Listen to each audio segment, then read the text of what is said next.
Alright, Darksiders, so I'm excited about this, and admittedly a little bit scared too, because it's been a minute since we have done a versus video, but I'm a little bit scared because the last versus video we did with Homelander versus Superman, you guys were real mad at me. See the comments if you want to know what I'm talking about. Well, we are doing it again today, but this time we are putting Stormfront versus Storm of the X-Men movies. Now, it's important that we classify what we're talking about here so we don't have the same mishap we had from the Superman versus Homelander video, which was my fault, by the way. I didn't classify, but I'm going to do that today.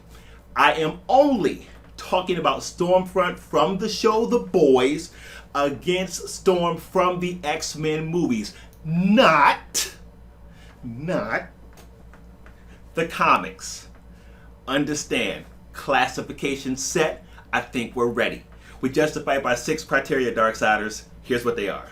Speed, accuracy, power, durability, temperament, fight versatility, what other skills and techniques might give them the edge.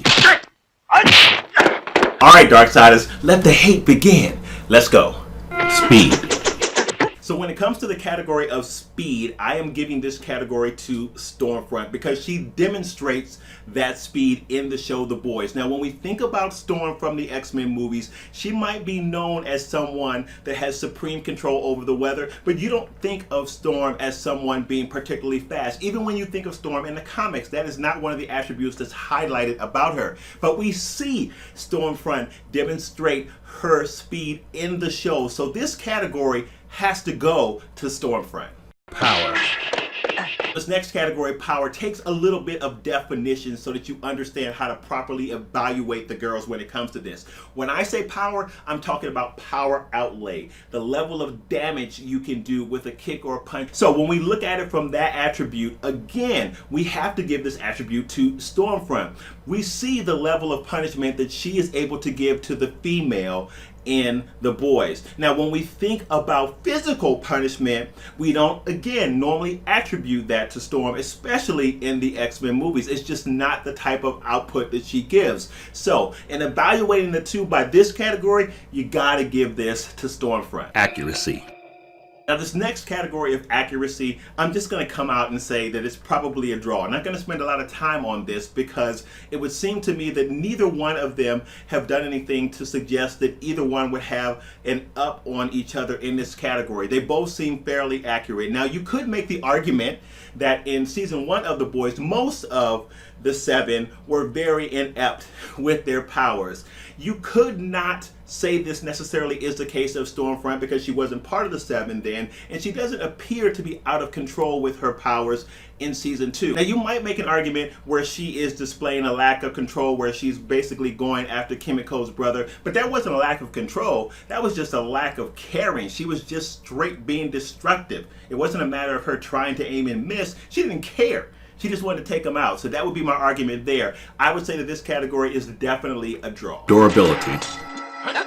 When it comes to the category of durability, man, you guys are going to hate me. I'm going to lose everybody. But listen, I got to give that to Stormfront as well. We see her take major punishment from the female, which most people could not stand up to, and it barely phases her. When we see Storm take physical punishment in the X-Men movie, she's much more susceptible to that. So when we talk about durability, when we think about durability in the category of folks like the Hulk or Superman, we have to give this category to Stormfront. She is more durable than Storm of the X-Men movie. Temperament.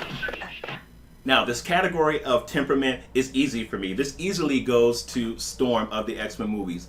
Much more calculating, much more measured in combat. She has much better temperament when it comes to conducting herself in a confrontation. Now, Stormfront, not so much. That's not to say that Stormfront is not smart, because I think she's smart and I think she's calculating, but I think that she does not have very good temperament, as evidenced when she was chasing Kimiko's brother in the building. But I don't know if it's a matter of lack of control. I think it's just a matter of not caring. I think she just doesn't care, whereas Storm is much more thoughtful, much more measured. So temperament definitely goes to Storm. Fight versatility. What other skills and techniques might give them the edge?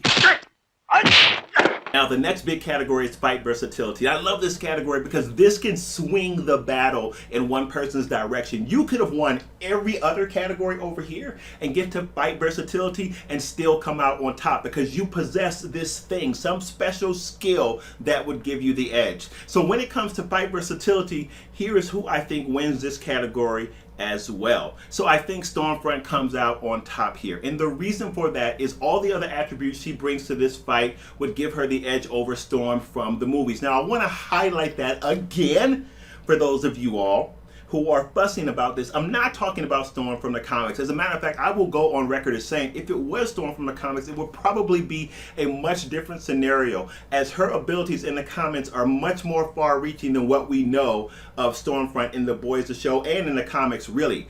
There's no question the two are not equal combatants. Storm of the comics would definitely take out Stormfront, in my opinion. But if we're just talking about Storm from the show, Stormfront from the show, and Storm from the X-Men movies, I have Stormfront winning this battle. I know the comments are going to be lit now with people abusing me with how much of a moron I am. You know what? It's all good. This is about your opinion. Now, check out the next video we have. We are putting Jason Bourne against John Wick, and it is right here. We'll see you there.